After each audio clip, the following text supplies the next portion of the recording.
ಸುರಗಿಹಳ್ಳಿ ಗ್ರಾಮದ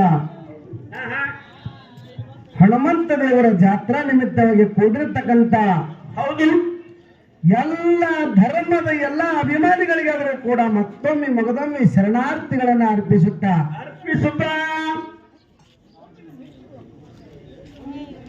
ಅದಕ್ಕೆ ಮಾಸ್ತರ ಜ್ಞಾನಿ ಒಂದು ಮಾತು ಹೇಳ್ತಾನ. ಹೆಂಗ್ ಹೇಳ್ತಾನ್ರಿಪ್ಪ ಜ್ಞಾನಿ? ಆರ್ಯನ ಮಾಡುವರು ಆರಿಂದಲೇನಾಗುವುದು. ಹೌದು, ಆರ್ಯನ ಮಾಡುವರು ಆರಿಂದಲೇನಾಗುವುದು. ಪೂರ್ವ ಜನ್ಮದ ಕರ್ಮ ಇದನ್ನು ಬಿಡದಯ್ಯ. ಹೌದು ಹೌದು, ಇದೀಗಂಜಿ ಹುಟ್ಟು ಸೇರಿದರೆ ಸರ್ಪ ಕಚ್ಚದೆ ಬಿಡದಯ್ಯ. ಹೌದು, ಸರ್ಪ ಕಂಜಿ ಸರ್ಪಕ್ಕೆ ಅಂಜಿ ಗುಡ್ಡ ಸೇರಿದರೆ ಹುಲಿ ತಿನ್ನುವುದು. ಹುಲಿ ತಿನ್ನುವುದು ಬಿಡುವುದೇನಯ್ಯ. ಹೌದು, ನಿನ್ನನ್ನು ನಂಬಿ ರಾಮನಾಥ. ಹೌದು, ಅದಕ್ಕೆ ಇರ್ಲಿ ನನ್ನ ಆತ್ಮೀಯ ಬಂಧುಗಳೇ, ಇವತ್ತಿನ ದಿವಸ ಈ ಕಾರ್ಯಕ್ರಮ ಬಹಳ ಅಚ್ಚುಮಣಿದಿಂದ ನಡೆದವ, ವಿಜೃಂಭಣೆಯಿಂದ ನಡೆದವ. ಹೌದು ಹೌದು, ಅದಕ್ಕೆ ಇಲ್ಲಿ ಇವತ್ತಿನ ದಿವಸ ಏನಾಗಬೇಕಾಗ್ಯದ? ಈ ಮಾಯಾ ಪ್ರಪಂಚಕ ಸುಖ ಬೇಡುವುದು ಮನುಷ್ಯ ಬಹಳ. ಹೌದು ಹೌದಾ, ನನಗೆ ಸಿರಿ ಸಂಪತ್ತಿಡು ಹನುಮಪ್ಪ. ಹೌದಾ ಯಪ್ಪ, ನನಗೆ ಸುಖ ಸಂಪತ್ತಿಡುವಪ್ಪ. ನನಗೆ ಬೆಳ್ಳಿ ಕೊಡು, ಬಂಗಾರ ಕೊಡು, ರಾಗು ಕೊಡು, ರೂಪಾಯಿ ಕೊಡು. ಹೌದು ಹೌದು, ಹನುಮಪ್ಪ ಬೇಡ್ಕೊಳ್ಳುದು. ಹೌದಾ, ಇದು ನಮ್ಮ ಮಾನವ ಜನ್ಮದ ಸಂಪ್ರದಾಯ. ಹೌದು, ಈ ಮಾನವ ಜನ್ಮಕ್ಕ ಸುಖ ಇಟ್ಟಾನ ಭಗವಂತ. ಇಟ್ಟಾನ ಸುಖಗಳು ಯಾವ್ಯಾವು? ಯಾವ್ಯಾವ ಅಂತಂದು ಈಯ ಸುಖ, ಪರಸುಖ, ಈಯ ಸುಖ, ಪರಸುಖ, ಪರತರ ಸುಖ. ಹೌದು ಹೌದು, ಇವು ಮೂರು ತೆರನಾದ ಸುಖಗಳದಾವ. ಅದಾವ. ಈಯ ಸುಖ ಅಂದ್ರೆ ಯಾವಾದ್ರಪ್ಪ? ಈಯ ಸುಖ ಅಂದ್ರೆ ಮಾಯಾ ಪ್ರಪಂಚದ ರಾಡಿ ಒಳಗೆ ಹೋಗಿ ಆಕಳ ಜಿಗಿತ್ತಲ್ಲ, ಆಗಳ ಮೈಲಕ್ಕೆ ಹೋಗಿ ರಾಡಾಗಿ ಇತ್ತು ನೋಡುದು. ಈಯ ಸುಖ ಅಂದ್ರೆ ಮಾಯಾ ಪ್ರಪಂಚದ ರಾಡಿ ಒಳಗೆ ಬಿತ್ತು ಅಡ್ಡಾಡಿ. ಹೌದಾ, ಹುಲಿ ಬೆನ್ನು ಹತ್ತಿ ಹುಲಿ ಬೆನ್ನು ಹತ್ತಿ ಹುಲಿಗಂಜಿ ರಾಡಿ ಒಳಗೆ ಸಿಗುತ್ತಲ್ಲ, ಇದು ಏ ಸುಖ. ಇದು ಈಯ ಸುಖ. ಇನ್ನು ಪರಸುಖ ಯಾವಾದ್ರಿಪ್ಪ?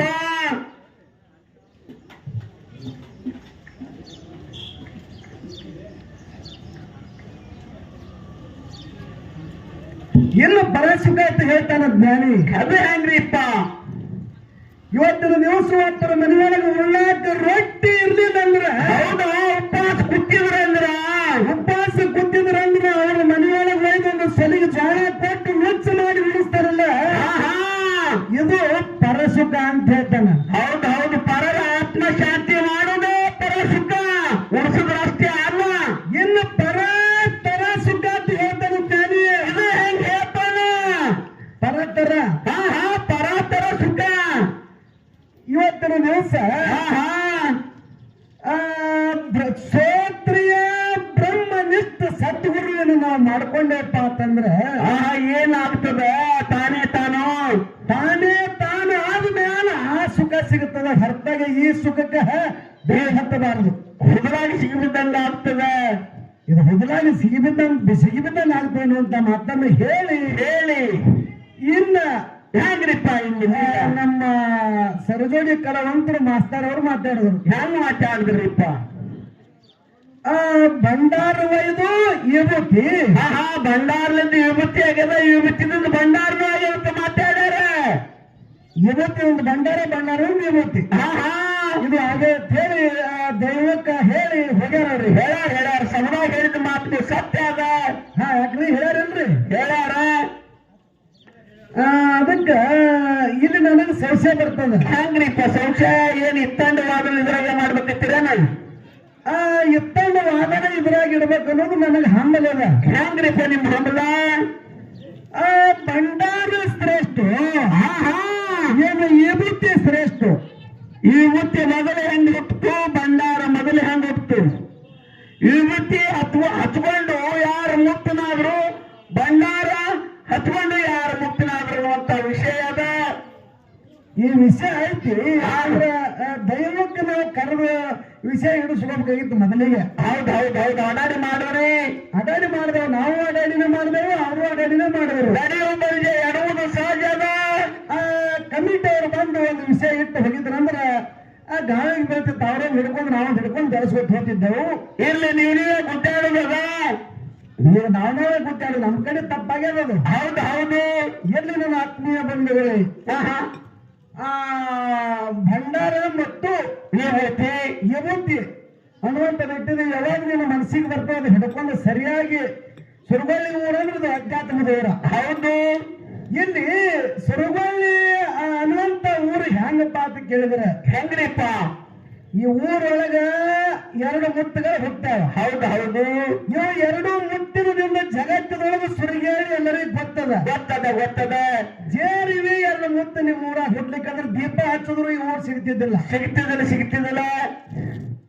ಶಿವಣ್ಣ ಮಾಸ್ತರ ಮತ್ತು ಚನ್ನಬಸವ ಮಾಸ್ತರ ನೋಡ್ತಾರಿದ್ರು ನಿಮ್ಮ ಊರಾಗ ದೀಪ ಇದ್ದಂಗ. ಹೌದಾ? ಅವು 2 ದೀಪಗಳದಾವ ಅಂತ ಹೇಳಿ ಎಲ್ಲಾ ಕಡೆ ಜಗತ್ತಿನೊಳಗ ನಮ್ಮೂರು ಪರಿಚಯ ಆಗ್ಯದ. ಈ ಸುರಗೇಳಿ ಗ್ರಾಮ ಪರಿಚಯ ಆಗ್ಯದ. ಪುಣ್ಯಾತ್ಮರೇ, ಹೌದು. ನಾವೆಲ್ಲ ಸುಮ್ಮ ಅಡಿಯ ಕುರಿಕಾಯಿ ಗೊತ್ತಿರ್ತಿದ್ದೆವು, ಸಾಲಿನ ಗೊತ್ತಿದ್ದಿಲ್ಲ. ಹೌದು, ಸಾಲಿ ಹಿಂದ ಇದಿಲ್ಲ ಇವ್ರು, ಸಾಲಿ ಹಿಂದ. ಇವರೆಲ್ಲ ನಮ್ಮ ಗುರುಗಳು ಬಂದು ಆಶೀರ್ವಾದ ಮಾಡಿ ಬೆಳ್ಳಿನ ಪದ ಕಲಿಸಿದ್ರು. ಬೆಳ್ಳಿನ ಪದ ಕಲಿಸಿದ ಮೇಲೆ ಬುಕ್ಕಸದೆ ಹೋಗ್ಲಿಕ್ಕೆ ಒಂದು ನಿತ್ಯ ಸಾಲಿಗೆ ಹೋಗಿಲ್ಲ. ಹೌದು ಹೌದು. ಹಾಗೆ ಈ ಸುರಗೇಳಿ ಗ್ರಾಮದ ಪುಣ್ಯವಂತರ ಆಶೀರ್ವಾದ ನಮಗೂ ಆಗ್ಯದ. ಪುಣ್ಯಾತ್ಮರೇ, ಇವತ್ತಿನ ದಿವಸ ನಮ್ಮ ಸರಜೋಡಿ ಕಲಾವಂತರಿಗೆ ಏನ್ರೆ ಪ್ರಶ್ನೆ ಕೇಳ್ತೇವೆ, ಬ್ಯಾಡಂದ್ರೆ ಬಿಡ್ತೇವೆ. ಕೇಳಂದ್ರ ತಾಳೆ ಹೊಡ್ರಿ ನೋಡೋಣ, ಹೊಡ್ರಪ್ಪ ಅದೆಲ್ಲ ಕೈ ಇದ್ದವ್ರು ಅವತ್ತು.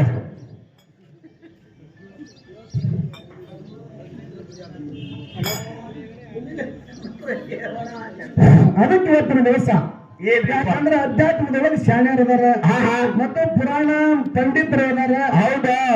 ಇದ್ರೊಳಗೆ ನಾವೇನು ಕೇಳೋದು? ಏನ್ ಕೇಳಿದ್ರಪ್ಪ? ಅಮೋಘ ಸಿದ್ಧಮುತ್ತನ ಅವತಾರಕ್ಕಿಂತನೂ ಮೊದಲ ಅಡಿಕೇಶ್ವರ ಋಷಿ ಅಂತ ಇದ್ದ. ಸಾಕ್ಷಾತ್ ಪರಶಿವನ ಸೇವೆ ಮಾಡುವಂತ ಇದ್ದ. ಹುಳ ಮುಟ್ಲಾರ್ದ ಹೂವ ಕಪ್ಪಿ ಕಲಕಾದ ಸೀತಾಳ ತಂದು ಆ ಮಹಾದೇವಗ ಸೇವೆ ಮಾಡ್ತಿದ್ದ. ಆ ಮಾಡುವಂತ ಸಂದರ್ಭದೊಳಗ ಒಂದು ಹೂವು ತೆಳಗ ಬಿತ್ತು. ಹೌದಾ? ಹೆಂಗ ತೆಳಗ ಬಿತ್ತು. ಹೂವಿನ ದುರುಡಿ ತುಂಬಿ ಬರುವಾಗ ಒಂದು ಹೂವು ತೆಳಗ ಬಿತ್ತು. ಆ ಹೂವಿನ ಮೇಲೆ ಪಾದ ಇಟ್ಟಾನ. ಯಪ್ಪ ಭಗವಂತ, ನಿನಗ ಒಯ್ದು ಇಂತ ಹೂವು ಏರಿಸಬೇಕಲ್ಲ, 1001 ಹೂವ ತಂದು ಏರ್ಸವ ನಾನು. ಹೌದಾ? ಒಂದು ಹೂವು ಕಂಡಿದ್ದಲ್ಲ ಚೆಂಡ ಕಡ್ಕೊಂಡು ಹೂವಿನ ದುರುಡಾಗಿ ತಗೊಂಡು ತನ್ನ ಪರಮಾತ್ಮನ ಪಾದಿಗೆ ಏರಿಸಿದ. ಆ ಎಡದೊಳಗೆ ಜೀವಾತ್ಮ ಎಲ್ಲಿ ಇಟ್ಟಿದ್ದ? ಯಾವ ಸ್ಥಾನಕ್ಕೆ ಇಟ್ಟಿದ್ದ? ಬುಕ್ಕಲ್ಲ ಪಕ್ಕಲ್ಲ ಅಧ್ಯಾತ್ಮದಾಗ ಸೇರ್ಬೇಕು. ಸಿದ್ಧಾಂತಿಗೆ ವಿಷಯ ಇದು. ಅಧ್ಯಾತ್ಮಕ್ಕೆ ಹಚ್ಚಿ ಉತ್ತರ ಹೇಳ್ಬೇಕು. ಒಳಗ ಹೊರಗಡೆ ವ್ಯವಹಾರ ಆಗಿರ್ಬೇಕು. ಜೀವಾತ್ಮ ಇಂಥ ಜಾಗಕ್ಕೆ ಇಟ್ಟಿದ್ದ ಆತ. ಜೀವಾತ್ಮ ಇಂಥ ಜಾಗದೊಳಗೆ ಅಮೋಘ ಸಿದ್ಧಮುತ್ತ ಇಟ್ಟು ಹೂವ ಏರ್ಸೇನ ಅಂತ ಹೇಳಿದ್ರೆ ನಮ್ದೇನು ತಕರಾರಿಲ್ಲ. ಹೌದು. ದೈವದ ಕಾರ್ಯ ತಾಳಿ ತೊಂದ್ರೆ ಮುಗಿತು, ನಾವು ತಾಳಿ ಹೊಡ್ತೀವಿ ಹೊತ್ತು. ಒಳಗಾನ ಬರ್ಬೇಕು ವಿಷಯ, ಹೊರಗಾನ ಬರ್ಬೇಕು. ಇದೊಂದು ವಿಷಯ ಕೇಳಿ ಪುಣ್ಯಾತ್ಮರೇ, ಉತ್ತರ ಹೇಳ್ತಾರೆ. ಆ ಉತ್ತರ ಅಂತೂ ಹೇಳ್ತಾರ. ಕಡೆಗೆ ನಮ್ಮ ಕೆಂಚಣ್ಣರೇ ಹೇಳ್ತಾರೆ. ಕಡೆಗೆ ಅವನಿಗೆ ಬರ್ಲಿಕ್ಕೆ ನೀವು ಕಡೆಗೆ ಗುಡ್ಡಾರ ಸುತ್ತ ನೀವು ಬಂದು. ಹೌದು. ಸುದ್ದಿ ಕೆಂಚಣ್ಣರೇ ಕರಿ ಆಗ್ತಾರೆ ಸಬಕ. ಅವರಲ್ಲಿ ನನ್ನ ಆತ್ಮೀಯ ಬಂಧುಗಳೇ, ಈಗ ಸುಂದರವಂತ ಚಾಲಂದು ಸರಿಗೋಡಿ ಕಲಾವಂತರಿಗೆ ತಾಳ ಕೊಡೋದು. ಮುಂದಿನ ಸಂಧಿಗೆ ಹೆಂಗ್ ಮಾತಾಡ್ತಾರೆ, ಹೆಂಗ್ ಬೆಳೆಸ್ತಾರ, ನಮಗೆ ಯಾವ ಪ್ರಶ್ನೆ ಕೇಳ್ತಾರ ಅನ್ನೋದು ಮುಂದಿನ ಸಂಧಿ ಗೊತ್ತಾಗ್ತದೆ. ಹೌದು.